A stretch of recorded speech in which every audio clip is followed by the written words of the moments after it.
Thank you for watching our video. Please subscribe to watch our next video. Thank you for watching our video. Please subscribe to watch our next video.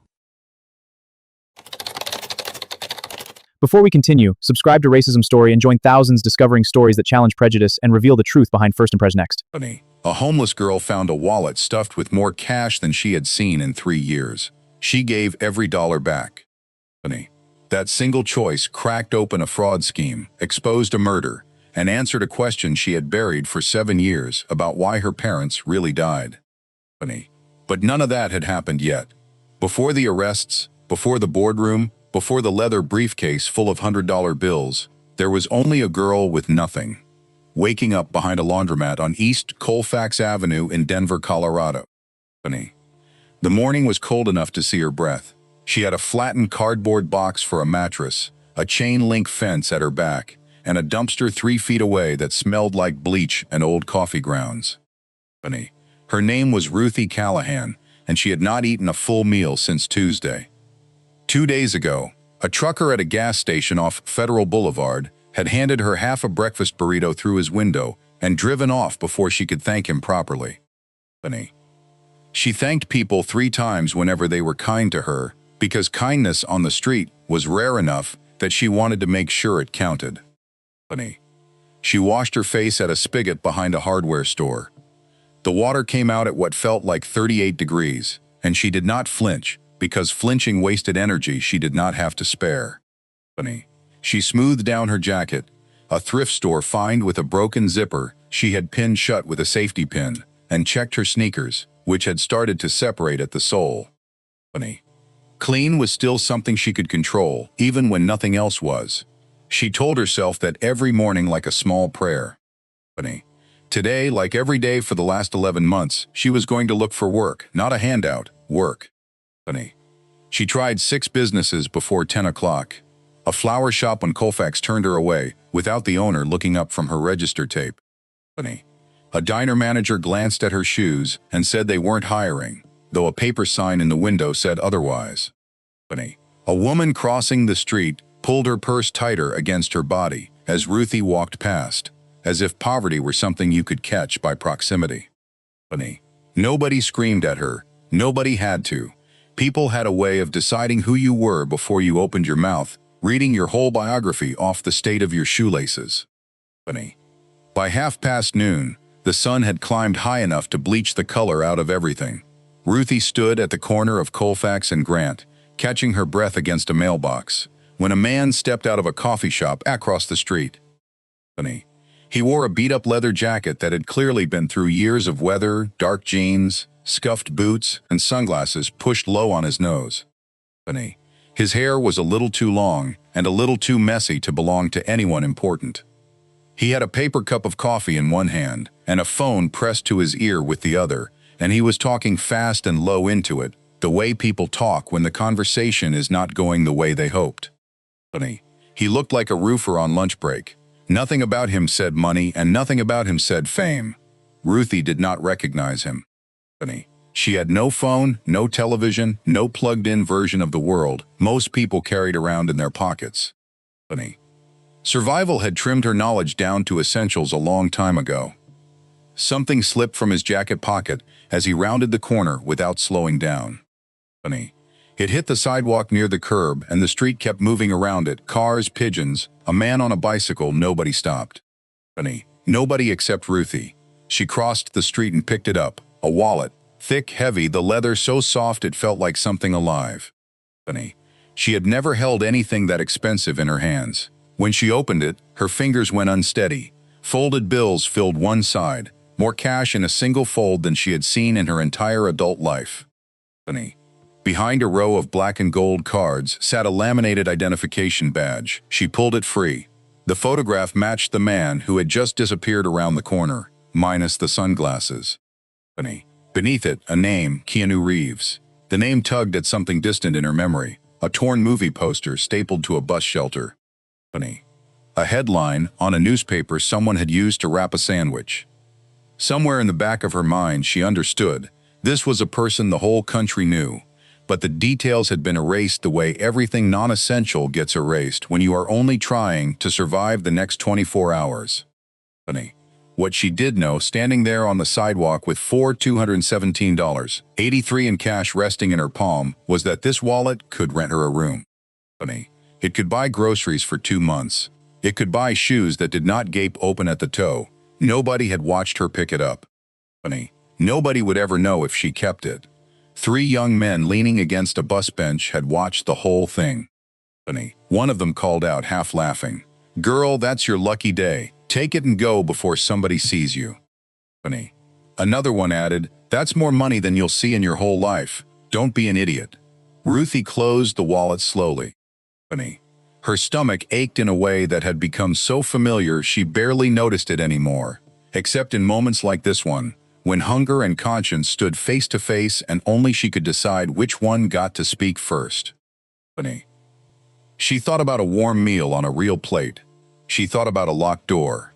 Then she thought about her mother's voice, quiet but immovable, the way it always sounded on the nights she was teaching Ruthie something that mattered more than anything else in the house. Funny. Even when we have nothing, we do not become thieves. The day we lose our honesty is the day we lose everything. Funny. Her eyes filled. She stood there for 11 seconds. She would remember counting them later, though she never knew why, with the wallet in one hand and the ache in her stomach pulling the opposite direction. Funny.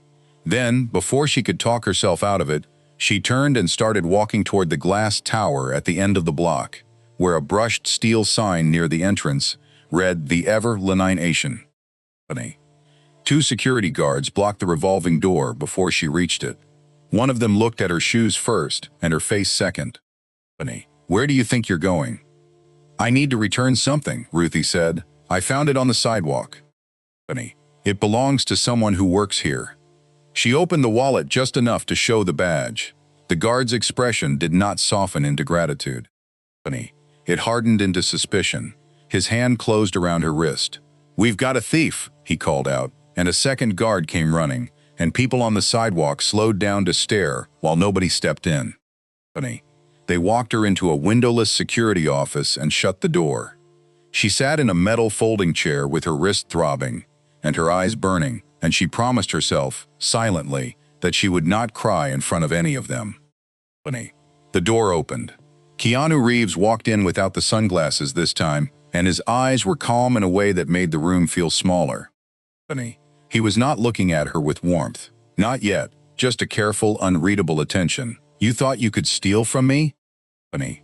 "I didn't steal anything," Ruthie said, and her voice cracked on the second word, but held on the rest of the sentence. Funny. "I found it on the sidewalk after you walked out of the coffee shop. I brought it here because it had your picture in it." Funny. "That's the truth." He held out his hand. She placed the wallet into it. He opened it, counted nothing out loud, and then his fingers stopped on a small folded slip of paper tucked behind the cards. Funny. He unfolded it, read it in silence, and something moved behind his eyes and then vanished before she could name it. Funny. "There was a note in here," he said. "What did it say?" Ruthie's mouth went dry. She had seen it for half a second when she'd first opened the wallet on the sidewalk. Funny. It said, "Check the Denver books. Somebody inside is lying." The room went completely still. The guards looked at each other. Funny. That note had existed in exactly one copy, written by one man, folded once, and shown to no one. If Ruthie had wanted the money, she would have taken it and vanished into the crowd. Funny. If she had wanted to lie her way out of trouble, there was no way she could have invented those 11 words. Funny. She was telling the truth, and everyone standing in that room understood it at the same moment. Keanu Reeves studied her for a long stretch of silence.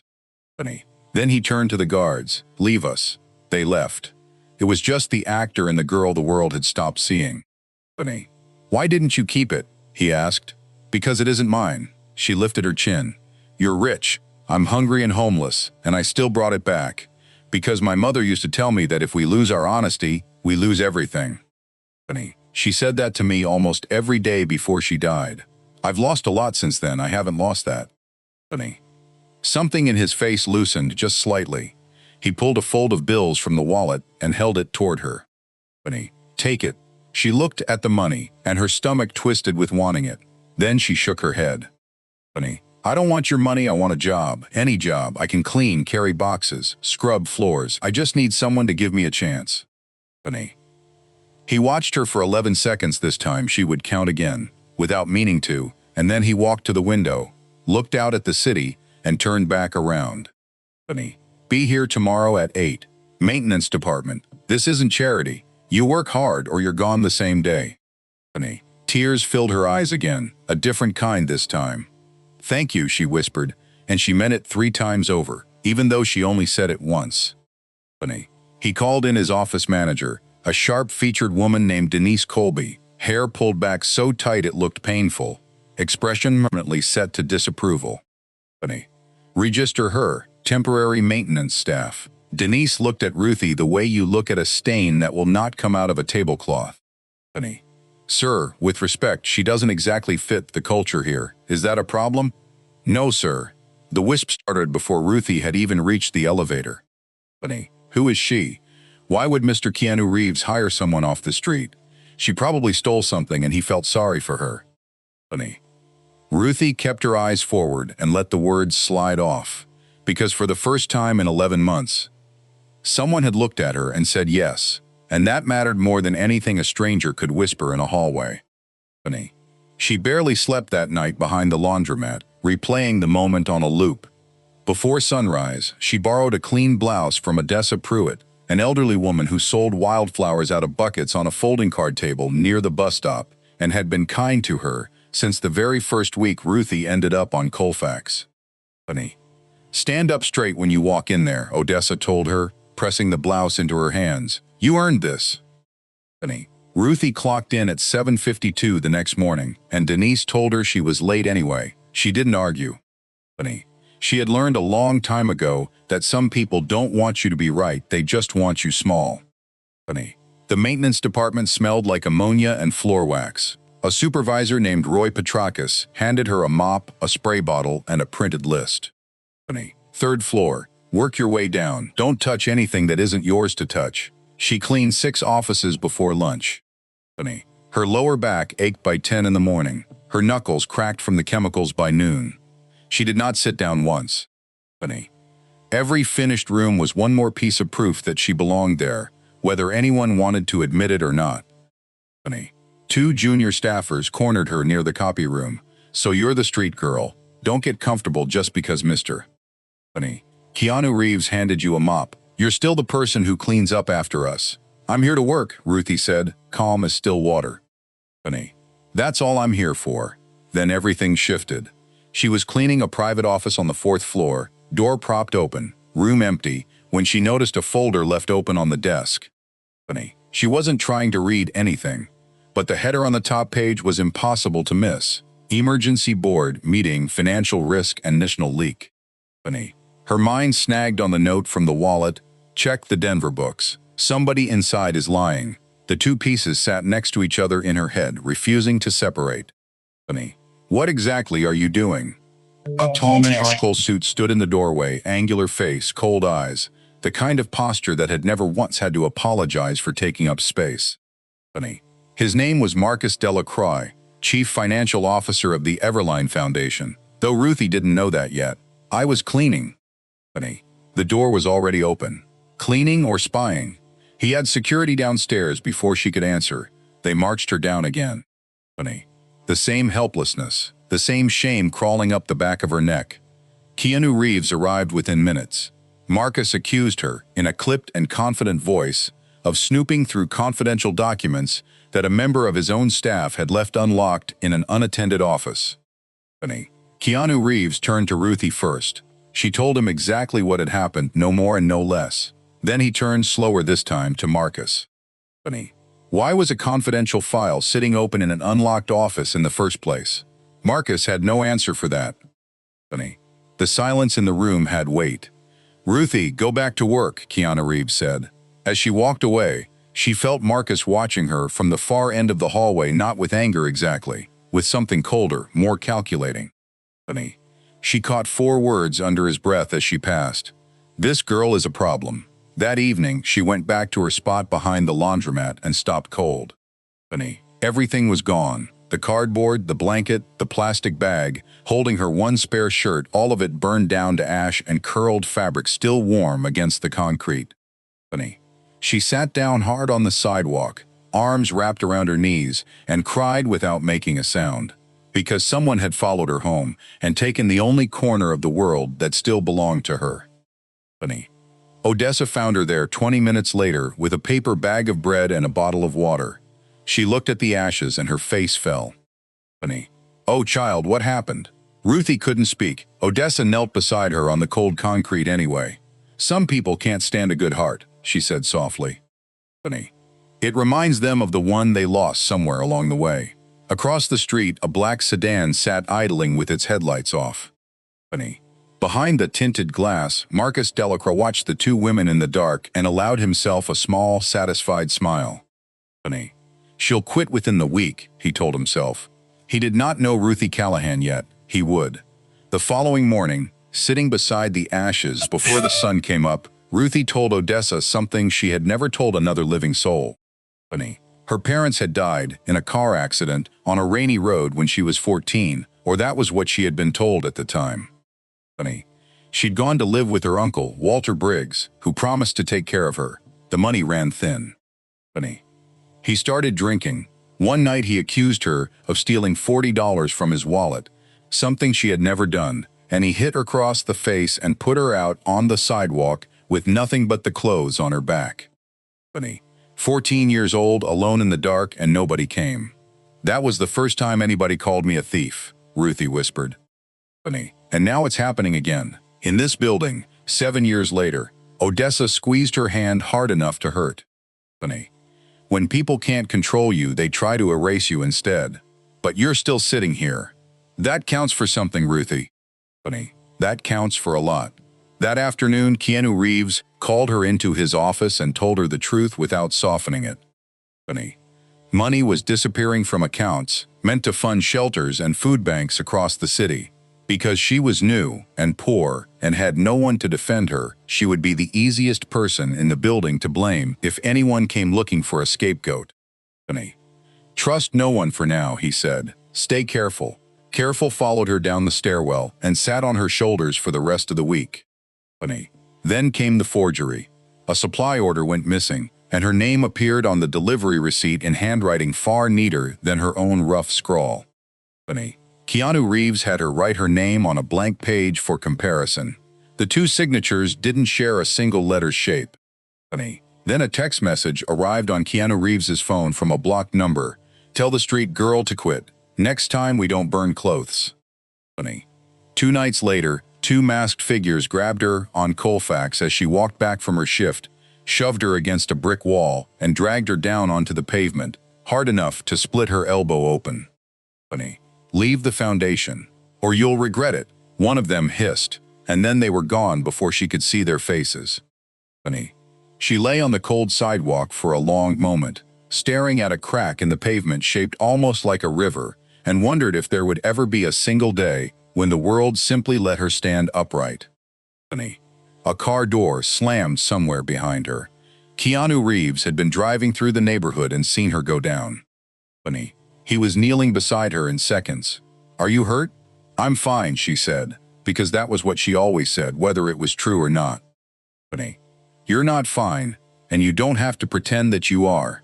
He drove her to an urgent care clinic on Colfax, then to a small apartment on the east side of Denver, nothing luxurious. But the locks worked, and the lights turned on when you flipped the switch.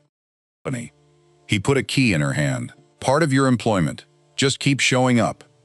She stared at the small silver key still warm from his palm and realized nobody had ever handed her anything without expecting something back. "Thank you," she said, and she meant it 3 times over again. He also drove her out to meet his mother, a retired schoolteacher named Keanu Reeves, who was recovering from a long illness in a modest house with a rocking chair on the porch. Patricia studied Ruthie for a long moment over the rim of her reading glasses. "My son doesn't trust people easily," she said. "If he's protecting you, then you must be carrying something most people lost a long time ago." The next morning, a thick envelope, stuffed with cash, turned up in Ruthie's cleaning cart. Security appeared at the maintenance closet within the hour. Money's missing from the executive suite. This was found in your cart. She stared at the envelope like it was a snake. That isn't mine. They walked her upstairs past a hallway of watching faces. I knew it, someone muttered. I knew from the start. Keanu Reeves stood behind his desk with the envelope in front of him, and Ruthie standing across from it, and for one long moment his face gave away nothing at all. Did your tears rose fast? No, sir. Someone planted it. I've never stolen a single thing in my life. One staff member stepped forward, arms crossed. Sir, we all saw it sitting in her cart. What more proof do you need? Keanu Reeves did not look at the man who said it. We need the truth, he exhaled slowly. Pull the security footage. The room went dead silent, the kind of silence that settles in right before somebody's version of events collapses. The footage came back clean. Marcus Delacroix, walking past the cart the previous evening, checking left, checking right, and sliding the envelope into the side pocket without breaking stride. A second angle confirmed it beyond any argument. Marcus tried to bluster his way out of it. I built this organization's books from the ground up. I've managed every dollar that ever passed through these doors. You have no idea what I actually deserve. You deserve to answer for what you've done, Keanu Reeves said quietly, and as security walked him out, Marcus turned back once and fixed his eyes on Ruthie. This isn't over. You don't even know who you really are. The office cleared out slowly. Ruthie finally broke, quiet tears sliding down in a way she hadn't allowed herself in months. I'm so tired, she whispered. Why does this keep happening to me? Keanu Reeves looked at her differently in that moment, not as an employer looking at an employee, but as one person looking at another. You didn't break, he said. After all of that, you didn't break. Most people would have. That night, Keanu Reeves went through years of financial records Marcus had controlled. The missing money went back further than Marcus's own tenure at the foundation payments, rerouted through shell accounts, donor records quietly altered, sums far too large for one man working alone to have moved. Marcus was a tool. Someone above him had been pulling the wiring the whole time. Then Ruthie's phone buzzed a basic prepaid device Keanu Reeves had left at her apartment with a note that read for work. Call if anything happens. A message came in from an unknown number. If you want the truth about your parents' accident, come alone tomorrow night. A second message followed a minute later. They didn't just die, they were silenced. For 7 years she had believed it was bad luck on a wet road. What if the story she had built her whole broken life on top of was a lie? She showed Keanu Reeves. He warned her it could be a trap. She told him that if she didn't go, she would spend the rest of her life wondering, and she had already spent 7 years not knowing. He arranged quiet security to shadow her from a distance. She would walk in alone. She would not be unprotected. The warehouse sat near the South Platte River, rusted siding, broken windows, one bare bulb hanging from a wire casting a small yellow circle onto the concrete. Water dripped somewhere in the dark. A figure stood at the edge of the light. Who are you? Ruthie asked, her voice thinner than she wanted it to be. The figure stepped forward, older than she remembered, thinner, hollow around the cheekbones, eyes darting like something hunted. Her uncle, Walter Briggs. You, she whispered. He told her the truth in pieces that clearly cost him something to say out loud. Her father had been an investigative reporter, chasing a fraud network lawyers, board members, financial managers quietly draining charitable foundations of donations meant for shelters and food banks and after-school programs, redirecting millions into private accounts. Her father had gathered the evidence. He had a meeting scheduled to hand it over safely on a Tuesday night. That was the night of the accident. The brakes had been tampered with. It was never an accident, Ruthie. It never was. Why didn't you ever tell me? Because I was a coward. His voice had nothing left to hide behind. They came to me after the funeral and told me if I ever said a word, you'd disappear too, so I threw you out. I called you a thief because I needed a reason that wasn't the real one. Every day you lived under my roof, I looked at you and saw your father, and what happened to him, and I couldn't stand it. I chose keeping myself safe over keeping you. That's the only honest sentence I've said to you in 7 years. Funny. Something in Ruthie tore and healed at the exact same moment. Before she could answer, another voice cut through the dark from the far end of the warehouse. Funny. You should have kept your mouth shut, old man. Harlan Voss stepped into the light silver hair combed back, dark overcoat, the composed face of a man who had spent his whole career making problems quietly disappear. Funny. A senior attorney and longtime board member of the Everline Foundation, and the man standing behind everything, the stolen millions, the murdered reporter, the puppet installed as CFO. Funny. You used money meant for the poorest families in this city to fund yourself, Ruthie said, shaking but refusing to look away. Funny. And when my father tried to expose it, you killed him. You killed both of them. Harlan tilted his head, almost amused. Funny. Careful with your accusations. You're a homeless girl with no money and no power. Who exactly do you think is going to believe you? Funny. He set a leather briefcase down and opened it. Rows of cash sat stacked and neat, catching the light from the bare bulb overhead. Funny. Take it. Walk away, disappear. Your parents are gone. The truth won't bring them back. This money buys you the life they would have wanted for you. Funny. Ruthie stared at the money glowing faintly under that single yellow bulb, and for one long, honest, terrible second, she felt the exact same pull she had felt outside the shops on Colfax. Funny. Survival against conscience, asking the same question twice. She thought about her father's evidence and the meeting he never made it to. Funny. She thought about her mother in the passenger seat, gone for no reason except loving a man who believed the truth still mattered. Funny. I don't sell the truth, she said. Headlights swept through the broken windows. Keanu Reeves walked in with a line of police officers behind him. Funny. It's over, Harlan. Harlan straightened his overcoat like a man adjusting for a photograph. This is a misunderstanding. Funny. No, Keanu Reeves said. This is the end of one. As officers moved in, Harlan turned back one last time. Funny. You think you're clean, Keanu Reeves? Half the money that's moved through your own accounts passed through hands I put in place. Funny. You had no idea what was happening under your own roof. Keanu Reeves turned to the lead detective without hesitation. Funny. Investigate everything, every account, every transaction, 10 years back. If there's rot in my own organization, I want it found. Funny. Watching him say that, Ruthie understood something she'd sensed about him since the day he stood in that security office, with his wallet in his hands. Funny. He was not afraid of the truth, even when the truth might land on him too. Harlan was cuffed and walked past her. Funny. You could have had a comfortable life. I already have something better, she said. I have the truth. Funny. Walter was still on the ground, shaking. Ruthie walked over slowly. I don't hate you, she said, but I need time. Funny. I'm not ready to forgive you tonight. Maybe someday. I won't lie and say I'm there yet. He nodded, stood, and walked over to the detectives and gave them everything: names, dates, account numbers, the full architecture of how the money had moved for years. Funny. It wouldn't undo what he'd done, but it was the first honest thing he'd offered anyone in 7 years. The story broke within 72 hours. Funny. Front pages.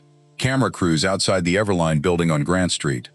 Harlan Voss charged with embezzlement, wire fraud, conspiracy, and 2 counts of murder. Funny. His assets frozen. The stolen funds traced, and slowly returned to the accounts they'd been stripped from.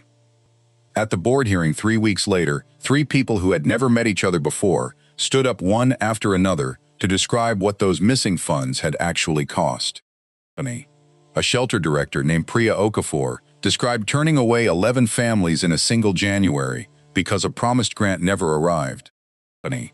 A food bank coordinator named Terrence Dubois testified that his warehouse had gone 6 weeks without fresh produce because a line item marked for delivery costs had simply vanished from the ledger. Funny. And Odessa Pruitt herself stood up in a borrowed blue dress and told the board that a winter coat drive she'd organized for 8 years running had been quietly defunded the same year Harlan Voss joined the board, and nobody had ever explained why. Funny.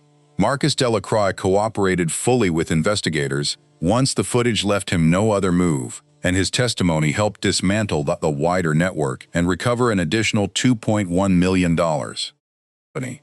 Whether that was enough to balance what he'd done was a question the courts, not the story, would have to answer. Denise Colby learned slowly and uncomfortably that Marcus had been feeding her suspicion of Ruthie on purpose, using her instinct to distrust a homeless girl as a kind of early warning system for himself. She hadn't known about the fraud, but she had looked at a person with nothing and decided instantly that they were a threat instead of a human being. Keanu Reeves reassigned her to community outreach, working directly with the shelters the foundation served.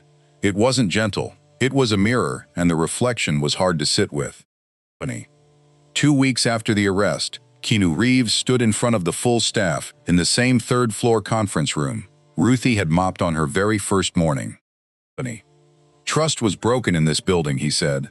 Money meant for people with nothing was taken by people who already had everything, and it happened on my watch. He let that sit for a second. That trust wasn't broken by the woman who cleans your offices. It was broken by the people who sat in the chairs she polished every day. He looked toward the back of the room, where Ruthie stood trying to be invisible. If one person with absolutely nothing can hold on to her integrity through all of that, the rest of us don't have an excuse. Afterward, he handed her an envelope. Inside, a full scholarship to Metropolitan State University of Denver, a paid internship in community outreach, and an invitation to speak at the Foundation's annual benefit gala. You deserve more than survival, he told her. It's time you had a future. That weekend she went back to Colfax and found Odessa arranging wildflowers into recycled glass jars at her folding table. I want you in the front row, Ruthie said. Odessa's eyes filled. Me front, you fed me bread when I had nothing. You sat with me on the ground the night someone burned everything I owned. If I'm standing on a stage, it's because you kept me standing when I wanted to fall down. The two of them stood on the sidewalk holding on to each other while the morning traffic rolled past, two women the world had spent years overlooking, holding on like anchors in a current. Ruthie started her internship in early September, visiting shelters across the metro area, sitting across from people who reminded her, painfully, of herself a year earlier, and listening the way Odessa had once listened to her, without interrupting, without judging, just staying present in the room. She volunteered evenings at a shelter on the east side, the same kind of place that had turned her away at 14. She served dinner. She sat with people on their hardest nights and told them that sometimes something small changes everything, a stranger's kindness, a door that finally opens. The gala arrived on a clear, cool Saturday night in late October. Odessa sat in the front row in a new dress Ruthie had bought her with her first internship paycheck. Ruthie stood at the podium and told the whole room everything: the cardboard bed behind the laundromat, the wallet on the sidewalk, the guards who called her a thief, the man who chose to believe her anyway, the enemies waiting inside a building she'd only wanted to clean, the truth about her parents, the uncle who failed her, and then finally told the truth, the long road from that curb on Colfax Avenue to the stage she was standing on. She didn't speak with bitterness. She didn't ask for pity. She spoke with the quiet clarity of someone who had walked through fire and was still standing, still breathing, still holding on to the thing that mattered. When she finished, Odessa stood first, then the woman beside her, then the whole row behind them, and then the entire room, rising one section at a time until every person in the building was on their feet. Later, alone on the balcony, Ruthie looked down at the street, where she used to beg for any job that would take her. Tears came, not from pain this time, from something she still didn't have a word for. "Thank you, Mama," she whispered into the night. "I kept it, just like you told me to." Behind her in the doorway, Keanu Reeves stood without saying anything at all. He wasn't watching as a celebrity, or as her employer. He was watching the way anyone watches proof of something they'd almost stopped believing existed, that one honest decision, made by someone the world had already written off, can shake an entire building down to its foundation. He smiled, small and quiet, and stepped back inside. Some moments only belong to the person living inside them. "You know, I thought I understood exactly how this story was going to end. I figured it would be one of those tidy little morals about doing the right thing and getting rewarded for it. It's messier than that, and it's more honest than that. Ruthie Callahan was 21 years old, with absolutely nothing, no home, no family, no phone. And she handed back a wallet with over $4,000 in it, not because anyone was watching, not for a reward, but because her mother told her something once, and she believed it hard enough to stay hungry for it. And Keanu Reeves, the part that stays with me, isn't the apartment he gave her or the scholarship. It's the moment in that warehouse when Harlan Voss tried to turn the accusation back around on him, and instead of defending himself first, Keanu Reeves looked straight at the detective and said, "Investigate me too." That's a different kind of courage. Most people never get tested on it. And Odessa, selling wildflowers off a folding table, giving bread she could barely spare for herself. She didn't wait until she had money to start being generous. I keep coming back to the warehouse, though. Harlan opens that briefcase and tells a homeless, orphaned young woman to take the cash and disappear, and she says no. The same girl who said no to the wallet on the sidewalk. The first time it was honesty against hunger. The second time it was honesty against a lifetime of comfort. Same answer both times. That's not luck. You can't fake that.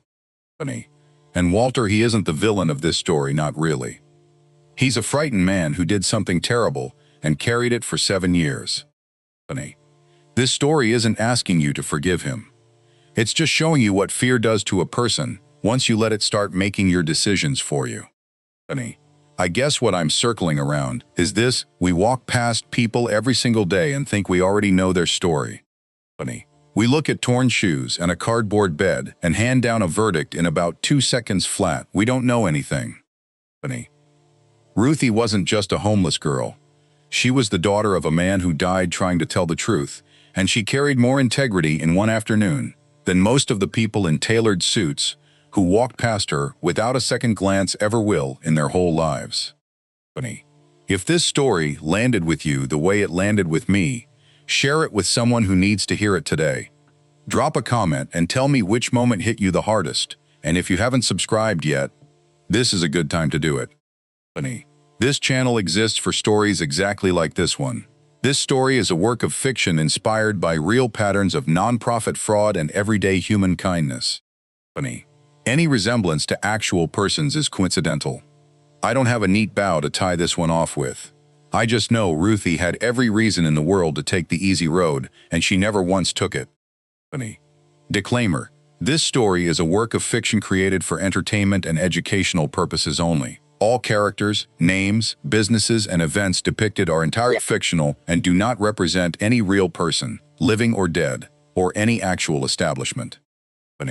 Any resemblance to real persons, organizations, or events is purely coincidental.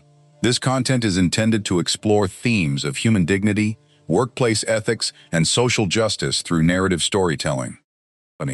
It does not make factual claims about any individual, company, or institution.